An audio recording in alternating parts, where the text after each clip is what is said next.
Here is the Wizard Marketing TikTok Live recap from March 1st, 2024. Suggestions to getting started as a junior PPC specialist. That's pay-per-click, by the way.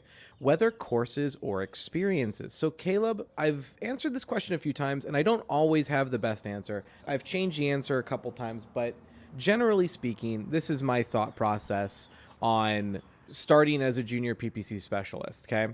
I would find people you know that already have trust built in you that would let you run their ads for a little bit. Say, hey, I know you have a company, you've been running Google ads, or maybe you haven't. Let me run ads. I'm just going to do it for free for you for 2 months. Find a couple, 5 people or whatever to do that for. Here's what's going to happen. 1, you break even. You're probably not going to do any worse than they're doing. And they're going to be like, okay, thanks for trying. And nothing's going to happen. But at least you got some experience. Or alternatively, you crush it for them and they go, I need you to keep doing this. Let me pay you. And now you have a job. I think experience is always going to be better. I'm a big fan of YouTube University, which is just YouTube. I just call it that because you can learn literally anything on YouTube. So please don't worry about doing any big courses. If you do want a course, I will say this. My buddy Mitch, he's the paid ads expert here on TikTok. He's got a big old beard. You can find him, Mitch, the paid ads expert. He does have a fantastical PPC course that is absolutely worth every penny. Carta, using Google Gemini to analyze my website from GoDaddy, I can't find it. I have the domain.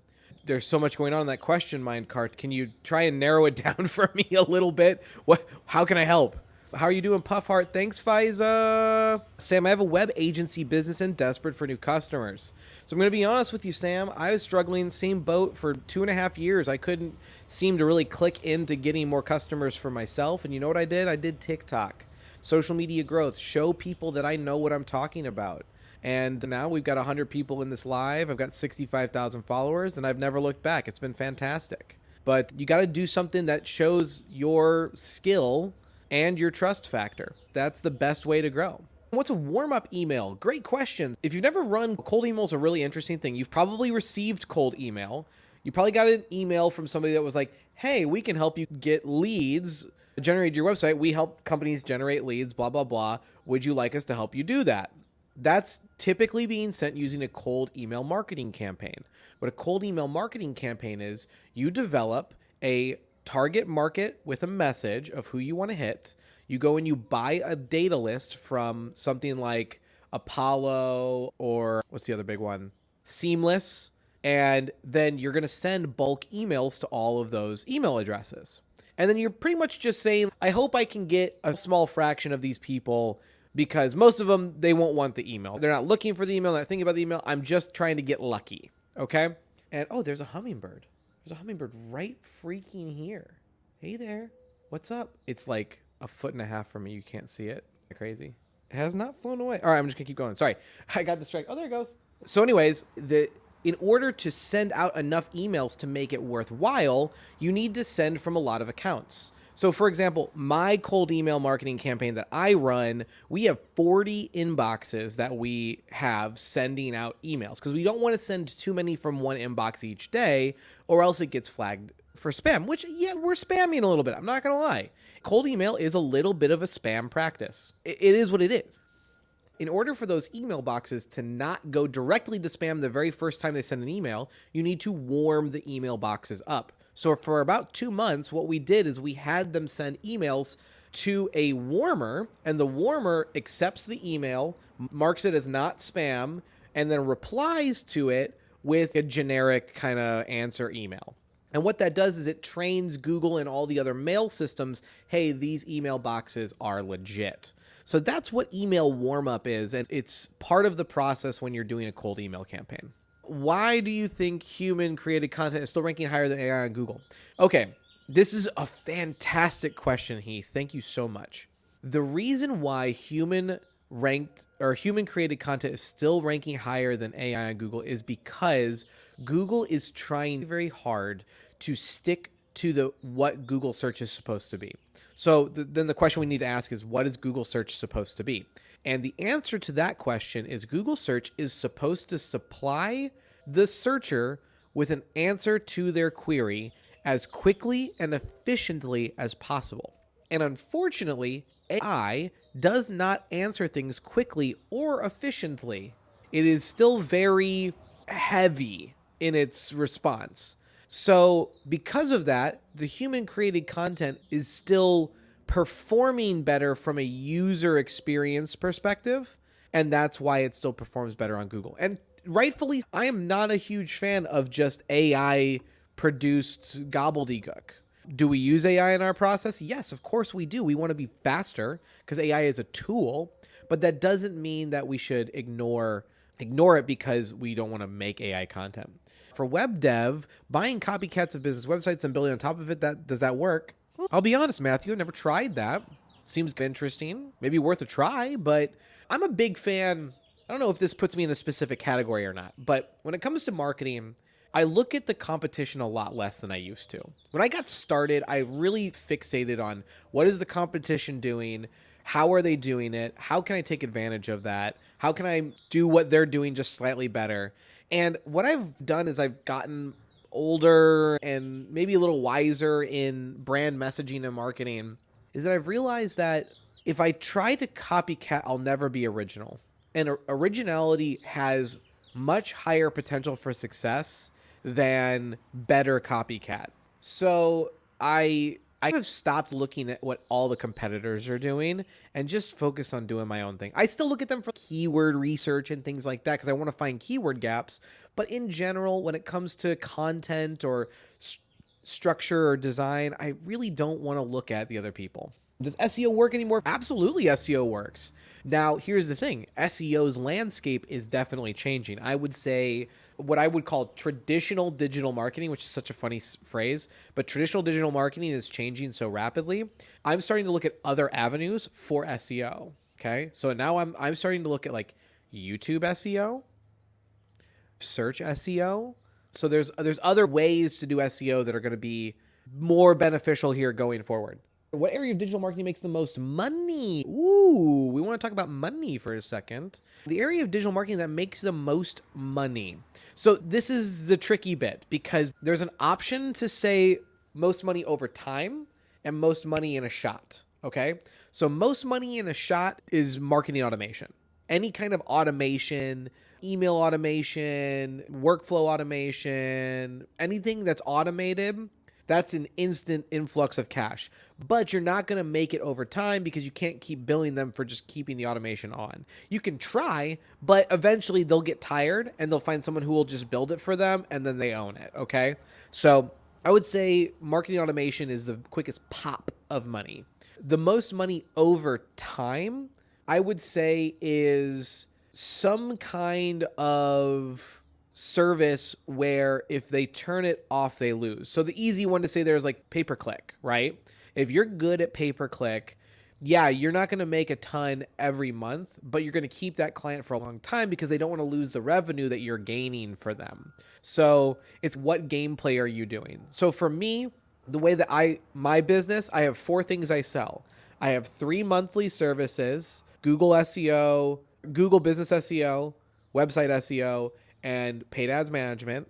And then I have 1 consulting option, which is pay as you go. So that's like quick pops. Okay. So that's really how the money piece breaks down.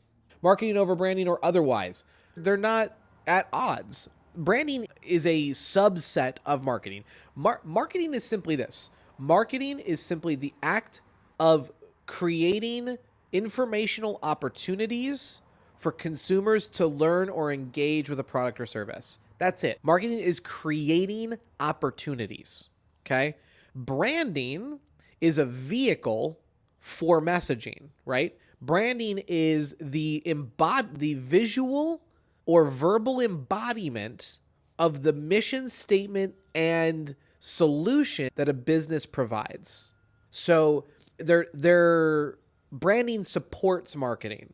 They're not at odds.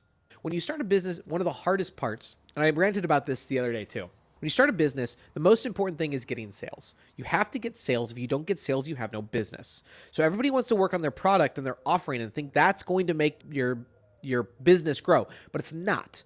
No one gives a flying fart about your product because there's no one who's reviewed it. There's no one who trusts it. No one's even tried it. It doesn't matter. Okay. What matters is your ability to sell the vision of somebody's life or experience after consuming your product. So you need to focus on sales initially. Then, when you sell them, review what you sold them and figure out how to deliver it. Okay, so start with an idea of what you want to sell, build out your baseline. Don't spend too long on it because you're going to figure out the details as you go, and just start trying to sell it. And you should sell it to people, because the hardest part of sales is trust building. Okay, and so like right now, we're on here together. You're building trust with me because I'm talking, you're listening, I'm sharing my knowledge, you're building trust in this because there's 69 other people, giggity, that are also in this live learning about marketing, right? So these are all little trust factors that I'm building with you, okay? And now that you have those trust factors, when I say, oh yeah, and we have an SEO program that starts at $1,000 a month and it totally grows your business over 6 to 12 months, now you're going to go, wow, okay, all right. This guy's program probably freaking works, and I can trust it over the many other SEO agencies that are out there, okay? So when you don't have that trust built, when you don't have that opportunity for that warm trust experience, you need to leverage existing trust from somewhere else, and that's going to be friends, family, local people you know, all right? So go and sell to those people first, learn your product while you're delivering it to them, and then worry about nailing it down and then growing from there. How often should you blog to help rank on Google? Kaylin, this is a tricky question, but here's a simple answer for you. If I told you that only 1 out of 100 of your blogs is ever going to rank on Google, how many blogs would you post a day to get that to rank? The answer would be as many as I physically can post. And so that's the real answer, is a little bit like a slot machine, right? You can produce blog after blog, but if I tell you only 3% are ever going to rank, you're going to produce as many blogs as you can to have more chances at that 3%. So the answer is always as many as you can. If we want to go on the minimal side, how few blogs can you post to rank on Google? I would say no less than 2 blogs a month. Do you encourage students to study computer science now, or AI do everything? Look, even though I'm in my 30s, I consider myself an old soul. I like doing things the old dirty way. I'm actually using AI less than I was a year ago, to be honest. And it's not because I dislike AI. I actually really like it.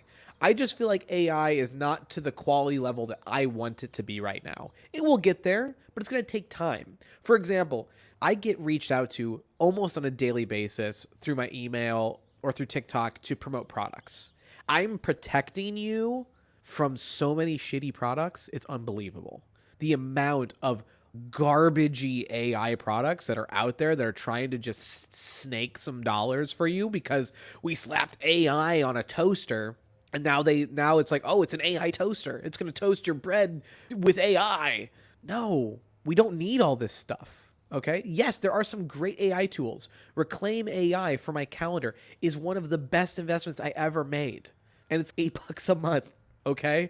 Like, I love AI, but there are so many dumpster tools that just have AI slapped on them. You got to be careful.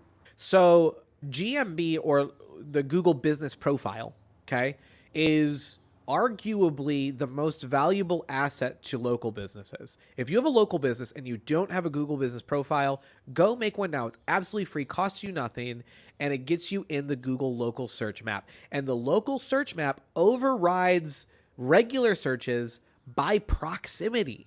So that means people near you are going to see your results higher than someone who really spent the time and the effort to build their SEO. So if they have multiple locations, even better, because each pin is more geo-fenced power.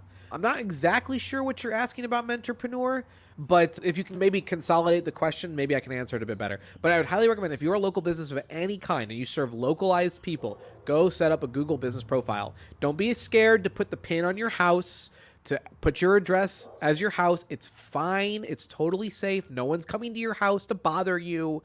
Everybody knows people run businesses out of their houses now. It's fine. What platform would you choose for getting more sales? Let's see. The easiest discovery platform is TikTok. Okay. It depends on what you're good at, though. You have to find what your niche is. So I was just telling somebody this the other day.